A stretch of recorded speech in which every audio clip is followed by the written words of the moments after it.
I was recently reminded of tomatoes and macaroni, a dish that I grew up with that I haven't had in years. So I did a bunch of research, I checked out a bunch of recipes, and I want to reach into my personal past and make one of them today.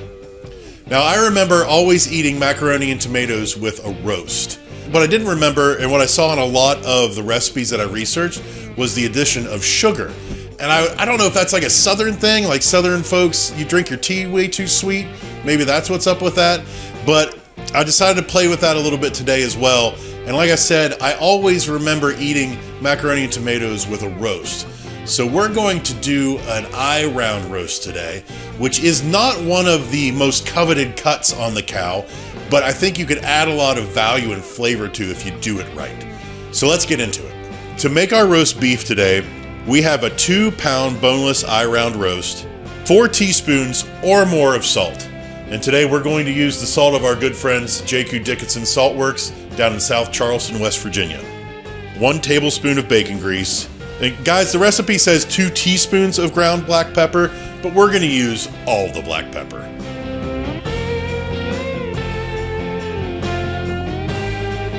The crucial first step of this dish is to heavily salt your roast 18 to 24 hours in advance.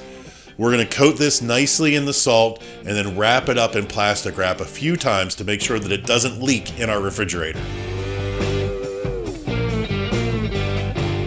When it's ready to go, we're going to unwrap it and get a cast iron skillet screaming hot with some of our what? Of course, our favorite, bacon grease. We will add the roast to the skillet and we're going to get a nice hard sear all the way around at the top and the bottom.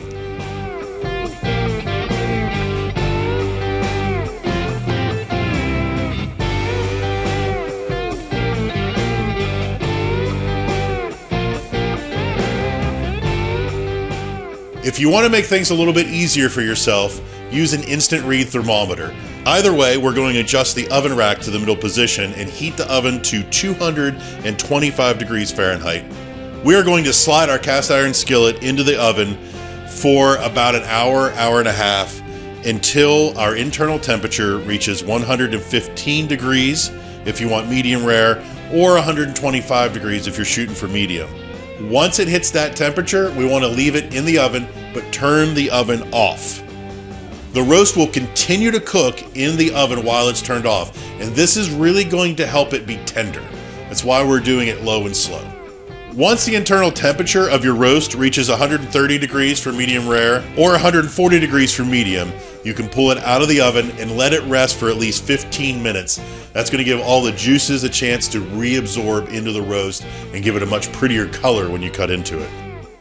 After your roast has been in the oven for about an hour, you can throw together your macaroni and tomatoes. This is very simple. We're going to need 2 cups of uncooked macaroni, 1 tablespoon of bacon grease, about 4 cups of diced canned tomatoes, half a teaspoon of salt, a 1/4 teaspoon of black pepper, and roughly 2 tablespoons of sugar.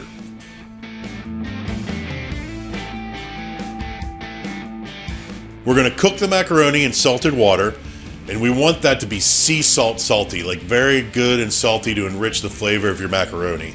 Once it's done, we can drain it and rinse it with cold water to stop that cooking process, so that'll keep it al dente.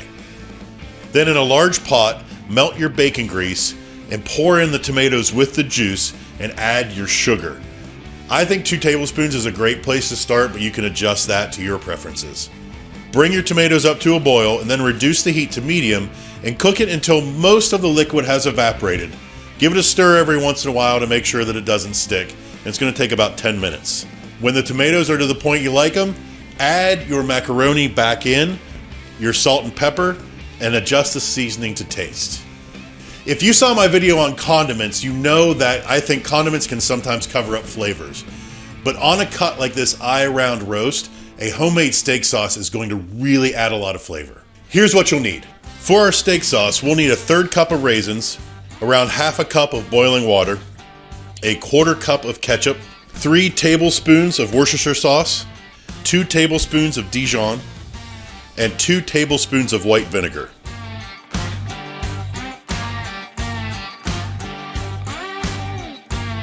We're going to boil our water and then add it to our raisins, letting it sit covered for about 5 minutes. It's going to plump those raisins back up and extrude a lot of flavor out of them.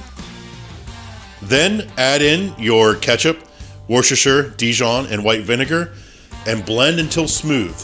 Adjust the taste at the end with a little salt and pepper, and you're good. Now that we've got all of our components done, we're going to put the plate together. Lay down a nice bed of your macaroni and tomatoes on the plate, and then we'll shingle a couple nice 1/4-inch thick slices of the roast on top of that, drizzling a little bit of our homemade steak sauce over top. To really fancy it up, we'll throw a little bit of cut green onions on there.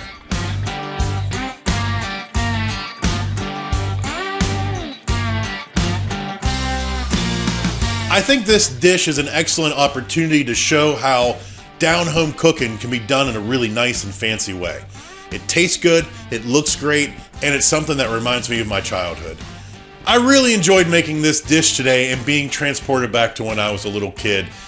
And I would love to hear about what dishes remind you of something that your mom or grandma or maybe your dad cooked for you when you were a kid. Let me know what they were in the comments below. And guys, make sure you smash that subscribe button.